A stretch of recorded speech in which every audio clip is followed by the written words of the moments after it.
वेंकटपुर नाम के गांव में केशवैया नाम का एक व्यक्ति रहता था, जिसके पास मिर्ची भाजी का एक ठेला था। वो अपना ठेला एक पेड़ के नीचे लगाता था। उसकी बनी मिर्ची भाजी बहुत स्वादिष्ट होती थी। एक दिन एक आदमी कहने लगा, अरे केशवैया, आखिर तुम अपनी मिर्ची भाजी में ऐसी क्या चीज डालते हो जो ये इतनी स्वादिष्ट बनती है? अगर तुम अपना ये ठेला किसी शहर में लगाते होते तो अब तक आसानी से एक होटल के मालिक बन चुके होते। वो आदमी केशवैया की तारीफ कर रहा था। उसकी बात पर केशवैया सिर्फ हल्का सा मुस्कुरा दिया। उस दिन बस थोड़ी सी ही भाजी बची, बाकी सारी बिक गई। घर लौटते हुए केशवैया को उस आदमी की बात याद आने लगी। बात तो वो आदमी सही कह रहा था।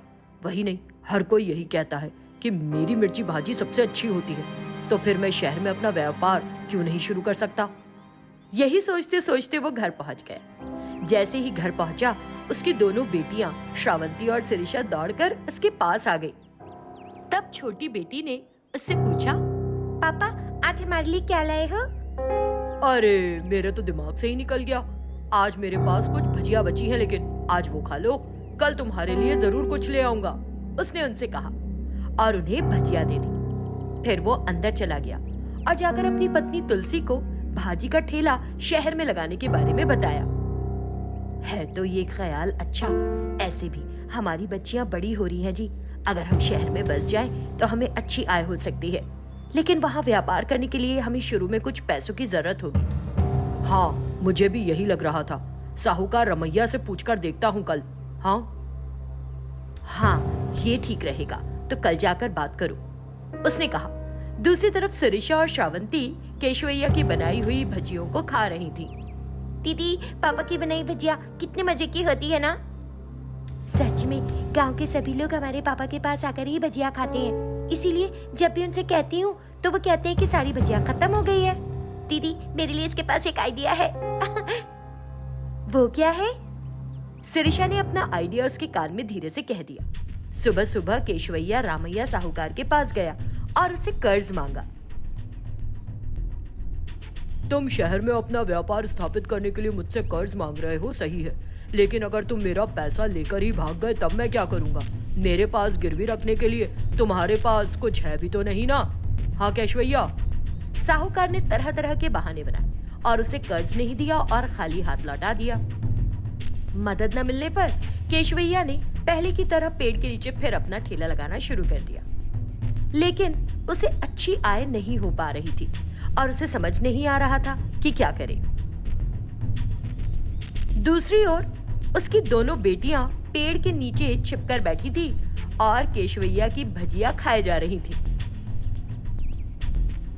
केशवैया को इस बात का पता न था। अरे, लगातार भजिया बनाकर पेटी में डाल रहा हूँ, लेकिन भर ही नहीं रही। केशवैया ने उस रात सोते समय अपनी पत्नी को पेटी न भरने की सूचना दी और अगले दिन रोज की तरह फिर पेड़ के पास ठेला लगाने चला गया। उसकी बेटियां वहां हाजिर थीं। उसकी पत्नी पेड़ से थोड़ी दूर पर खड़ी होकर देख रही थी। तभी उनकी बेटी शिरीषा चुपचाप आई और भजिया लेने लगी। तुम ये दोनों क्या कर रही हो? चोरी करना पाप है ना? माम, चोरी नहीं कर रहे। पापा की भजिया इतनी अच्छी बनती है, लेकिन वो कभी भी हमारे लिए लेकर नहीं आते। हम तो बस भजिया खाना चाहते थे और कुछ नहीं, दोनों बहनों ने समझाया। उनकी बात सुनकर केशवैया हंस पड़ा। उन्हें छोड़ दो तुलसी। देखो बेटा, अपने पिता के बताए बिना लेना और खाना सही नहीं है। मेरे साथ ही रहो और तुमको जितना चाहिए खाओ, ठीक है ना? आइंदा ऐसा नहीं करना, चोरी नहीं करते। आप हमें अपने साथ लेकर आएंगे? सुबह जल्दी उठ जाओगी तो ले आऊंगा, उसने उनसे कहा। तब से केशवैया के साथ शिरीषा और श्रावणी भी जाने लगी। केशवैया जो भी भाजी बनाता था उसका आधा भाग वो दोनों ही खा जाती थी, तो जो ग्राहक वहां आते थे वो वापस लौट जाते थे, क्योंकि भजिए बहुत कम बचते थे। कुछ ही दिनों में केशवैया की आय पर इसका असर दिखने लगा। तुमने इन दोनों को सिर पर चढ़ा रखा है, इसलिए इस तरह से करती है। कल से अपने साथ नहीं ले जाना।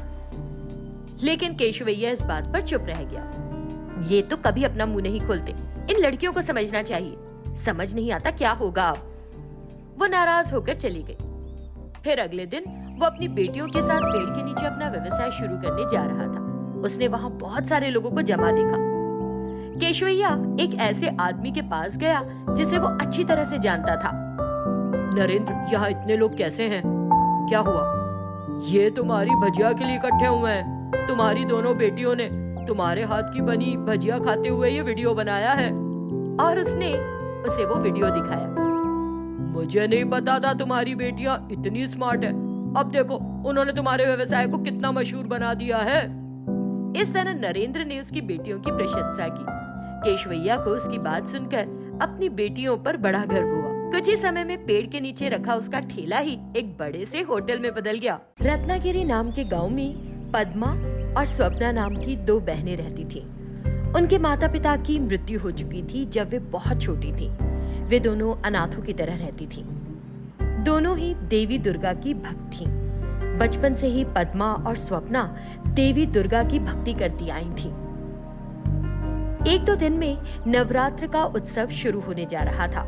गांव में घोषणा हुई कि सभी को दुर्गा मठ के लिए योगदान देना है, जिसे सुनकर स्वप्ना पद्मा के पास गई और बोली, दीदी दीदी, 3 दिनों में नवरात्र शुरू होने वाले हैं। चलो ना, हम भी दुर्गा माँ की मूर्ति घर में लाकर सजाएंगे, प्रसाद चढ़ाएंगे और उपवास भी रखेंगे ना दीदी। हाँ हाँ सपना, हम देवी की मूर्ति जरूर लाएंगे, लेकिन 9 दिन तक पूजा करने के लिए हमें काफी पैसों की जरूरत होगी, इसलिए पहले हमें पैसे इकट्ठे करने चाहिए, उसके बाद लाएंगे देवी। हाँ हाँ दीदी, मूर्ति तो जरूर लानी है, इसलिए आज से हम 1 घंटा ज्यादा काम करेंगे और पैसे कमाएंगे। तो उस दिन से वो दिन रात काम करने लगी और ज्यादा पैसा कमाने लगी। उन्होंने जो पैसा कमाया उससे वो एक सुंदर दुर्गा जी की मूर्ति घर लेकर आई और उसे बड़ी खूबसूरती से सजाया। उस दिन से दोनों बहनें बड़ी धूमधाम से रोज पूजा कर रही थीं और कभी कभी उपवास भी रख रही थीं और देवी के लिए तरह तरह के प्रसाद बनाती थीं। हर दिन की तरह उस दिन भी उन्होंने अलग अलग तरह का प्रसाद बनाया और मूर्ति के सामने रखा। जब वो प्रार्थना कर रही थीं, तो किसी ने उन्हें बाहर से पुकारा। जब उन्होंने बाहर जाकर देखा तो उन्हें एक औरत दिखाई दी। दादी माँ, तुम कौन हो? यहाँ अकेली क्यों खड़ी हो? जब उसने पूछा तो बुढ़िया हंस पड़ी और बोली, मैं अपने लोगों के पास ही जा रही थी, लेकिन रास्ते में अचानक भूख लग गई। तुम्हारा घर दिखा तो चली आई यहाँ। यहाँ से कहाँ जाओगी? जाने की दम ही कहाँ है बेटी, कुछ खाऊं तो दिमाग चलेगा ना। उस बुढ़िया की बात सुनकर दोनों बहनों को उस पर बड़ी दया आई। पद्मा बोली, अरे रे दादी माँ, अंदर आ जाओ। दोनों ने उस बुढ़िया को अंदर बुला लिया और जो उन्होंने अपने लिए बनाया था वो बुढ़िया के सामने परोस दिया। बुढ़िया खाने लगी, बहुत स्वादिष्ट है और दे दो जरा, उसने कहा। तब दोनों ने देखा कि अंदर थोड़ा सा ही बचा है। आपस में बात करने लगी। बुढ़िया उन्हें बड़े गौर से देख रही थी। स्वप्ना, मैंने थोड़ा सा बचाया था, लेकिन मुझे लगता है कि वो भूखी है बहुत। अरे दीदी, पहले दादी माँ का पेट भर देते हैं, वो बहुत दुखी लग रही है, बाद में हम अपने लिए फिर से बना लेंगे, उसने बड़ी समझदारी से कहा। तब पद्मा ने जो कुछ कटोरी में बचा था सब कुछ उस बुढ़िया को परोस दिया। बुढ़िया ने वो भी खा लिया और कहने लगी, बहुत अच्छा है, थोड़ा सा और दे दो, भूख लगी है मुझे। बस 2 मिनट रुकिए, मैं लेकर आती हूँ दादी माँ, पद्मा बोली। उनके पास बहुत कम चावल रखे हुए थे जो उन्होंने जल्दी से बुढ़िया के लिए पका दिए। अब वो जानती थी कि उनके पास कुछ नहीं बचा है, लेकिन फिर भी उन्होंने बुढ़िया से कुछ नहीं कहा और उसको सब कुछ परोस दिया।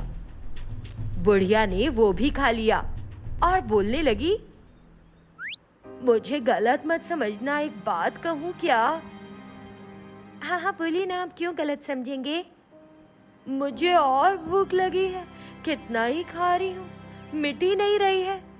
दोनों बहनों को समझ नहीं आ रहा था कि क्या करें। उनके घर में सारा अनाज भी खत्म हो चुका था।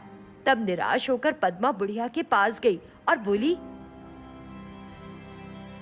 हमें माफ कर दीजिए बूढ़ी माँ, अब हमारे घर में बनाने के लिए कुछ भी नहीं है, घर में सब कुछ खत्म हो चुका है हमारे।